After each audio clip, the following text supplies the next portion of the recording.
కృపాంజలి కార్యక్రమానికి ప్రేమతో మిమ్మల్ని ఆహ్వానిస్తున్నాం. ఈ కార్యక్రమంలో దేవుని పాఠశాలలో శ్రేష్ఠులు అనే అంశాన్ని మనం ఎన్నుకుని అందులో మోషే గారి జీవితాన్ని అధ్యయనం చేస్తున్నాం. మోషే గారి బాల్యానికి ప్రభు యొక్క బాల్యానికి మధ్యలో పోలికలు కనిపిస్తాయి. అయితే మోషే జన్మించినప్పుడు ఇశ్రాయేలులు పరాయి పాలనలో ఉన్నారు. ప్రభు జన్మించినప్పుడు కూడా పరాయి పాలనలోనే ఉన్నారు. మోషే జననం దగ్గర మగపిల్లల మరణ శాసనం ఉంది. ప్రభు జననం దగ్గర కూడా మగపిల్లల మరణ శాసనం ఉంది. ఇలా కొన్ని సిమిలీస్ని మనం చూడొచ్చు. ఈ రోజున ప్రత్యేకంగా ఒక విషయాన్ని మనం అధ్యయనం చేద్దాం. మన శక్తి సామర్థ్యాలు చాలినప్పుడు దేవుడు మన భారాలన్నీ మోసేవాడుగా ఎలా ఉంటాడో ఆశ్చర్యకరమైన ఈ తలంపును ప్రభు మనకు అనుగ్రహించాలని ప్రార్థన చేసుకుందాం. ప్రేమగల తండ్రి, పరిశుద్ధుడైన గొప్ప దేవ, లేఖనం మీది వింటున్న మా ప్రియులకు మీరిచ్చిన ఆకలి కొరకే కృతజ్ఞత చెల్లిస్తున్నాం. ఆశగొన్న ప్రాణాన్ని తృప్తిపరిచే దేవుడు కదా నాయన. ఆకలిగిన వారిని బెత్సయిదా అరణ్యంలో తృప్తిపరిచి పంపించిన దేవుడు అని ఆరాధిస్తూ మా సమయాన్ని దీవెనగా మార్చండి అని మీ కృపను అర్థిస్తూ యేసుక్రీస్తు ప్రభు వారి పేరిట ప్రార్థిస్తున్నాం తండ్రి, ఆమేన్. నిర్గమాకాండం 2వ అధ్యాయం.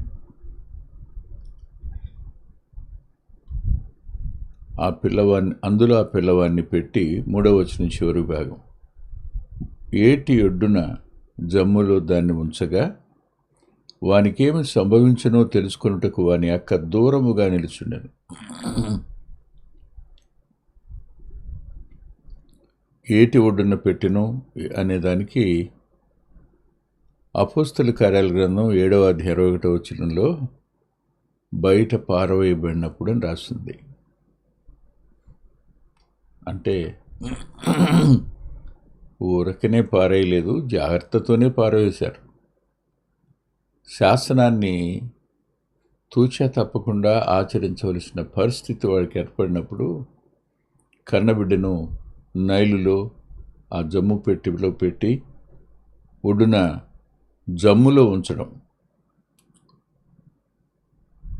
అంతేకాదు, అక్కడ మిరియామును ఏం జరుగుతుందో చూడు అని పెట్టడం. మిరియాము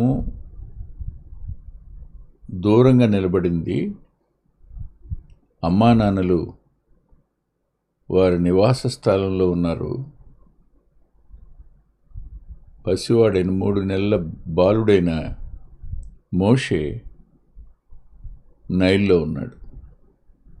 ఊహించండి ఈ పరిస్థితిని ఒకసారి మీరు. అమ్మా నాన్నలకు దుఃఖం కలగకుండా ఉంటుందా? ఆ పిల్లాడు వర్చస్సు దివ్యంగా ఉంది. అతన్ని దాయాలని 3 నెలలు ప్రయత్నించారు, పెంచారు, దాచారు. కానీ వారి వల్ల కానప్పుడు వారు చేసే పని ఏమిటి? ఏం చేయగలిగారు? నేనైతే ఇలా అనుకుంటాను, ఇప్పటి వరకు మా వంతు మేము చేయగలిగినాం ప్రభువా, ఇక చేయలేం, ఇక మా వల్ల కాదు. ఇప్పటికే సమాచారం చుట్టుప్రక్కల వారికి చేరిందేమో. సమాచారం రాజాంతపురానికి వెళ్ళే ప్రమాదం ఉంది. బయట ఉన్న ఐగుప్తీయులకు తెలిసే ప్రమాదం ఉంది.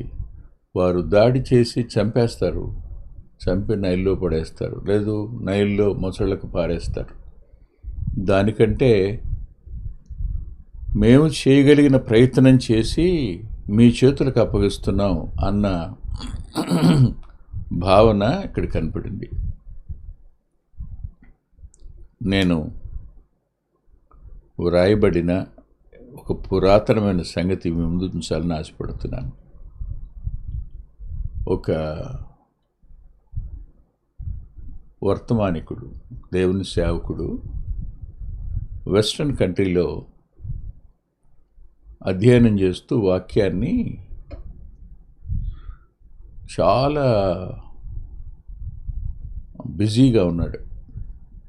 ఏమేమో అధ్యయనం చేస్తున్నాడు. ఆ టాపిక్ని చేస్తున్నప్పుడు ఇంట్లో ఆ ఫైర్వుడ్ ఉంటుంది కదా, చలికాలం అగ్ని గదంతటిని వేడిగా వెచ్చగా ఉంచింది. ఆ వెలుగులో అతని కొడుకు చిన్నోడు బొమ్మల పుస్తకం చూస్తున్నాడు. నాన్న బైబిల్ చదువుతుంటే అతను చదవాలని బొమ్మల పుస్తకం చూస్తున్న టైంలో తండ్రి చూసి పైకి వెళ్ళి, నా టేబుల్ మీద పెద్ద పుస్తకం ఉంటుంది, పట్టుకొని రాపో అన్నాడు. పెద్ద పుస్తకం ఉంటుంది, పట్టుకొని రాపో. పిల్లాడు ఎదురు చెప్పలా, బాగా స్టైర్ కేస్ పైకి వెళ్ళి మెట్లెక్కి వెళ్ళాడు. ఎంతసేపటికి రావట్లే. ఎదురు చూసిన తండ్రి ఏమై ఉంటుంది అని చెవులు రిక్కించి వింటే పిల్లాడి ఏడుపు వినపడతా ఉంది. గౌబ మెట్లెక్కి వెళ్తే ఫస్ట్ మెట్టు దగ్గరే కూర్చుండిపోయి పుస్తకాన్ని అలా పట్టుకుని ఏడుస్తున్నాడు. ఏంటంటే, పుస్తకం మొయ్యలేకపోతున్నాను నాన్న అని. తండ్రి ఏం చేశాడు, ఆ పుస్తకాన్ని కొడుకును కూడా ఎత్తుకుని మెట్లు దిక్కి కిందకు వచ్చాడు. చాలాసార్లు ఇంతే. మన శక్తి సామర్థ్యాలు చాలవు, మనం ఏం చేయలేం, నిస్సహాయులం అయిపోతాం. ఏడవడం తప్ప చేయగలిగింది ఏం లేదు. దూరం నుంచి చూడడం తప్ప మన వంతు కొంచెం కూడా ఏ ప్రయత్నం చేసినా ఫలితం ఏమి ఉండదు. మనకు బరువు ఎక్కువైపోతుంది, మన వల్ల కాదు. అదే రీతిగా అమ్రాము యోకోబేదులు చేశారు. సరిగ్గా ఆ టైంలో ప్రభు తన కార్యం ఆరంభించాడు. చూడండి ఒకసారి 2వ అధ్యాయంలో 5వ వచనం. ఫరో కుమార్తె స్నానము చేటుకు ఏటికి వచ్చెను. ఆమె పనికత్తెలు ఏటి ఒడ్డున నడుచుచుండగా ఆమె నాచులోని ఆ పెట్టెను చూచి, సరిగ్గా ఇదే టైంకి రాకుమార్తె ఏటి ఒడ్డుకు స్నానం ఆచరించడానికి వచ్చిందా? చుట్టుపక్కల ఇంకెవరు ఉండరుగా. రాకుమార్తె వచ్చే సమయానికి ఒక్క మగపురుగు కూడా ఉండడానికి వీల్లేదు అక్కడ. వచ్చింది ఆవిడ సరిగ్గా సమయానికి. వచ్చిన ఆమె కన్ను పెట్టేందుకు చూసింది?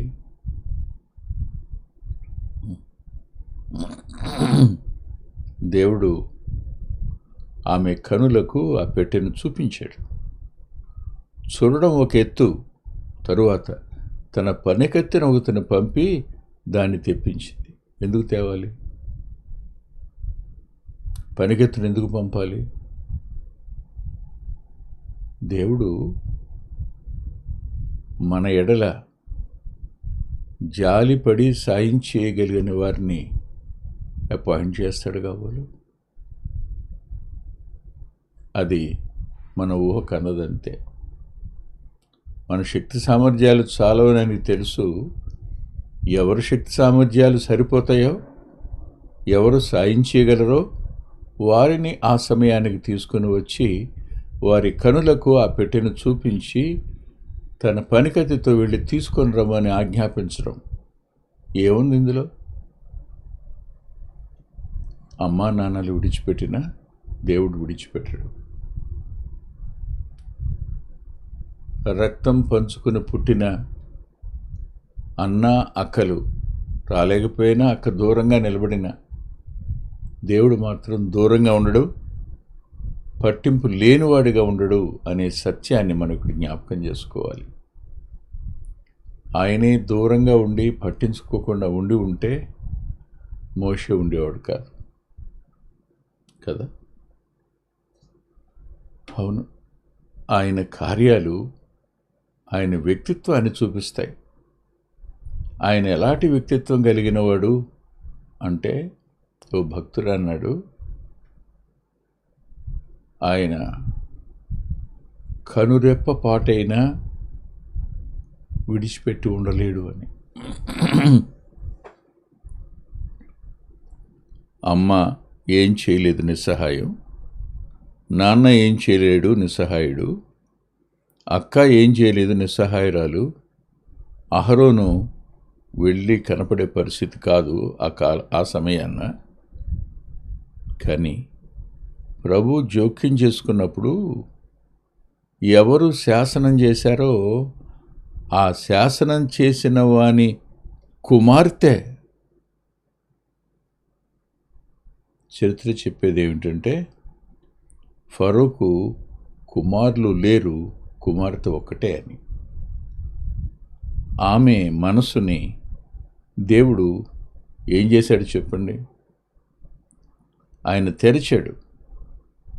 6వ వచనంలో తెరచి ఆ పిల్లవాడిని చూచి అని రాసి ఉంటుంది కదా.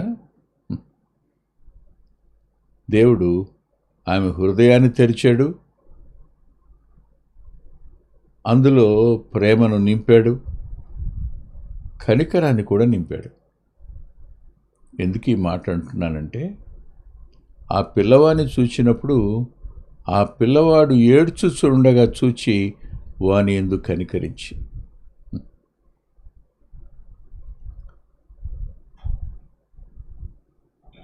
సావు మెడ మీద వేలాడుతున్నప్పుడు చూచి జాలిపడే మనసును దేవుడు అనుగ్రహిస్తాడు. ఫరో కుమార్తె మనసును కలుగు చేసినవాడు కనికరాన్ని ఆయన కాడ. ఎంతోమంది భక్తుల జీవితాల్లో ఇలాంటి పరిస్థితులు సంభవించాయి. వారు కాపాడబడ్డారు, వారు భద్రపరచబడ్డారు. ఓ ప్రత్యేకమైన పని కొరకు వారు నియమించబడ్డారు. ఆ పని కోసం దేవుడు చిన్ననాటి నుంచి వారిని పట్టించుకోవడం మానల. ఆయన పట్టింపుకి మన పట్టింపుకు ఎంత వ్యత్యాసం ఉందో. ఆయన కార్యాలకు మన కార్యాలకు చాలా వ్యత్యాసం ఉంది. మన ప్రయత్నాలు అల్పమైనవి, ఆయన ప్రయత్నాలు బలమైనవి కాదనలే. ఇక్కడ ఆ పిల్లవాడిని చూచినప్పుడు ఆ పిల్లవాడు ఏడ్చుచూ ఉండగా, చిన్న పిల్లడు 3 నెలలు, ఇప్పుడు దాకా ఎక్కడున్నాడు? అమ్మఒడిలో. ఇప్పుడు ఎక్కడున్నాడు? నీళ్ళల్లో, జమ్ముపెట్టిలో. చూసినప్పుడు ఆ పిల్లవాడిని ఏడ్పు చూసి ఫరో కుమార్తె అంతరంగంలో కనికరం కలిగింది. కనికరాన్ని పుట్టించినవాడు ఆయన, కనికర సంపన్నుడైన దేవుడు. సరిగ్గా సమయంలో ఆమె నోరు తెరిచి, వీడు హెబ్రీయుల పిల్లల్లో ఒకడు అంది. హెబ్రీ పిల్లల్లో ఒకడు అన్నప్పుడు మరణానికి తగినవాడు, రాజాజ్ఞ ప్రకారం చంపబడవలసినవాడు, వారిలో వీడు ఒకడు అనంది. అందరూ తెచ్చి నైల్లో పారేయాలి, కానీ వీడిని నైల్లో పారేశారు, కానీ ఊరకనే పారవేయలేదు, జమ్ముపెట్టిలో పెట్టి మరీ ఇక్కడ ఉంచారు అని అన్నప్పుడు, శాసనాన్ని మీరారా? శాసనాన్ని పాక్షికంగా మాత్రమే నెరవేర్చారు కదా. మా నాన్న అధికారాన్ని వారు ధిక్కరించారు, ఇన్ని నెలలు వీడిని పెంచారా? ఏం రావాలి? కోపం రావాలి. ఓ రాకుమార్తెగా తమ సార్వభౌమాధికారాన్ని నిరాకరించిన వారి మీద ఈ పిల్లాడి తల్లిదండ్రులు ఎవరో కనిపెట్టండి, గుర్తించండి అంటే చాలుగా. కానీ కోపాన్ని దయగా మార్చగలిగిన దేవుడు, కోపపడవలసిన పరిస్థితుల నడుమ వారి మీద జాలిని కలుగు చేయగలిగిన దేవుడు ఆ బిడ్డను బట్టి. చాలాసార్లు మనం దేవుని చిత్తాన్ని మీద తిరగబడతాం, దేవుని ఉద్దేశాన్ని గ్రహించం, దేవుని ఉద్దేశాలను ప్రశ్నిస్తాం. సహజం. కానీ అలాంటి వారిని ఉపేక్షించడం సమంజసమా? అలాంటి వారిని క్షమించడం సాధ్యమా? అలాంటి వారి మీద జాలిపడడం అనేది నిజంగా సామాన్యులకు వీలవుతుందా? ఫరో కుమార్తె యొక్క వ్యక్తిత్వం ఇప్పుడు ఆమె దేవుని ఎరగనావిడే, ఐగుప్తీయురాలే, కానీ ఆమె అంతరంగం కనికరం చేత నిండింది. ఈ కారణం చేత హెబ్రీల పిల్లాడు అని అన్నప్పుడు మరి చూడండి ఏమని రాశాడు. అప్పుడు వాని అక్క ఫరో కుమార్తెతో, నీ కొరకు ఈ పిల్లవాడిని పెంచుటకు నేను వెళ్ళి హెబ్రీ స్త్రీల్లో ఒక దాదిని పిలుచుకొని వస్తున్నా అన్నది.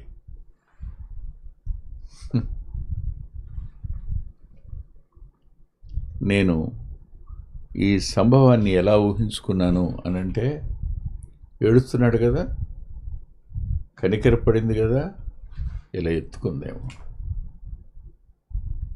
ఆమె తన గుండెలకు బిడ్డను అత్తుకోవడం చూసిన మిరియాము పరుగునొచ్చి, నువ్వు పెంచుకోవడానికి నేను ఒక దాదిని పిలుచుకుని వచ్చేదా, హెబ్రీ దాదిని అంది.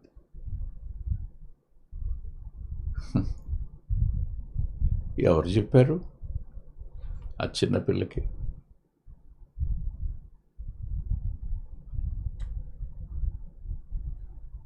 దేవుని ఆధీనం దాటి వెళ్ళే వ్యక్తులు ఎవరు ఉండరు.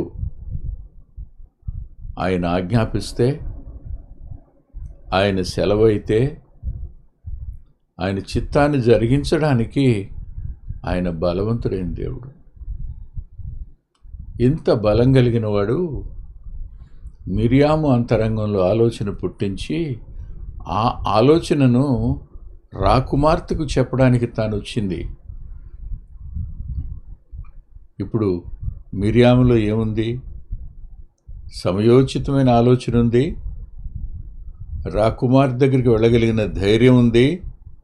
మూడవది, రాకుమార్తె మనసులోని ఉన్న విషయాన్ని గుర్తించినట్టు లేదు, రాకుమార్తె మనసునకు తను ఒక అద్భుతమైన ఆలోచన చెప్పినట్టు మనకు అనిపిస్తుంటుంది.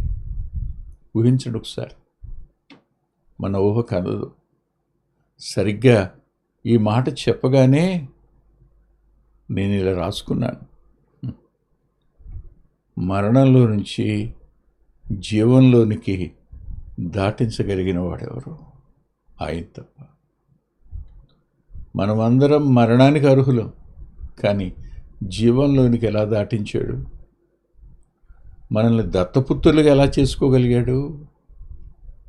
మన ఊహకు అందుతుందా? పుట్టాం, మరణం కోసమే పుట్టాం. చనిపోతాం, రెండవ మరణమైన నిత్య నరకానికి వెళ్ళిపోతాం పాపాన్ని బట్టి. కానీ ఆయన పడిన కనికరం, ఆయన మన ఎడల చూపించిన కనికరం మనల్ని మరణంలోంచి జీవంలోనికి దాటేట్టుగా చేయగలిగింది. కృతజ్ఞత చెల్లించకుండా ఎలా ఉంటాం? అంతేకాదు, బానిసత్వంలో ఉన్న మనం గెలవగలిగిన అధికారంలోకి ఎలా వచ్చాం? మోషే బానిస పిల్లాడు, కానీ ఇప్పుడు రాకుమార్తె కొడుకు. మనమైతే సమస్తాన్ని పరిపాలిస్తున్న రాజైన దేవుని యొక్క దత్తపుత్రులం. మనం ఎలా సాధ్యమైంది? కనికరమే, కనికరం. దానికి మించి మరొకటి ఇంకేం చెప్పడానికి లేదు. కృప. మరో మాట, ఒకప్పుడు అతడు ఎవరు పట్టించుకోకపోతే నైలుకు అప్పగిస్తే నైలు ఎంతసేపు ఉంటాడు? నైలు ఇప్పుడు అతని స్థానం. కానీ రాకుమార్తె గుండెల మీద తలపెట్టుకునే ఆ స్థానం మారలేదా? మనం కూడా దేవుని పాదాల మీద తలపెట్టుకునే ఆధిక్యత మనం పొందాం కదా. దీనికి మనం ఏమిచ్చి రుణాన్ని తీర్చుకుంటాం? మన వల్ల ఏమవుతుంది, ఏం చేయగలం? అంత మాత్రమే కాదు, ఇక్కడ మరో అద్భుతం కూడా జరిగింది. అదేమిటంటే, మోషే అక్క వెళ్ళి తల్లినే పిలుచుకుని వచ్చింది. పిలుచుకుని వెళ్ళి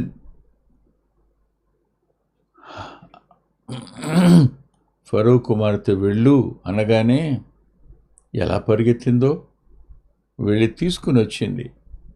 అప్పుడు ఆ బిడ్డని యోకవేదికిచ్చి, ఈ బిడ్డను తీసుకుని పోయి నా కొరకు వానికి పాలిచ్చి పెంచు, నేను నీకు జీతం ఇస్తానని చెప్పింది. ఊహకు అందుతుందా? మనం ఆలోచించగలమా? భూమి మీద పెంచబడే మనల్ని కని పెంచి పాలిస్తున్న తల్లిదండ్రులకు దేవుడు మనం ఆయన సాధనాలమైతే వారి జీతం వారికి ఇస్తాడు, విడిచిపెట్టేసేవాడు కాడు. మన కోసం తన ప్రాణమే ఇచ్చిన దేవుడు, మన కొరకు తన సమస్తాన్ని దారపోసినవాడు, తన కుమారత్వాన్ని, తన మహిమను, తన అధికారాన్ని, తన జీవాన్ని మన కోసం ఇచ్చినవాడు రేపు మనతో పాటు నిత్యత్వంలో యుగయుగాలు ఉండబోయే ఆ కృపను మనం పొందడానికి కారణం ఆయన చూపించిన కనికరం కదా. దాన్ని బట్టి దేవుని తప్పకుండా ఆరాధించాలి. తల్ల వంచండి, ప్రార్థన చేసుకుందాం. ప్రేమగల మా ప్రియ తండ్రి, పరిశుద్ధుడైన గొప్ప దేవ, ఎంతైనా నమ్మదగిన వారు మీరు. మాకు మీరు ఇచ్చిన ఈ సమయం కొరకు కృతజ్ఞత చెల్లిస్తున్నాం. ఏమిచ్చినా నీ రుణాన్ని మేము తీర్చుకోలేం. మా భారాలను భరించేవారు, మా చింతను భరించేవారు, మా యావత్ బాధలో బాధ పొందేవారు, మమ్మను భారం నుండి, మరణం నుండి, బానిసత్వం నుంచి విడిపించడానికి మీరు చేసిన బలియాగం కొరకే కృతజ్ఞత చెల్లిస్తూ, మా ముందున్న సమయం, మా సమస్యలన్నిటినీ మీ చేతులకు అప్పగించుకుంటూ పరిష్కరించండి అని యేసుక్రీస్తు ప్రభు వారి పేరిట ప్రార్థిస్తున్నాం తండ్రి. ఆమేన్. ప్రభు చిత్తమైతే వచ్చే వారం కలుసుకుందాం.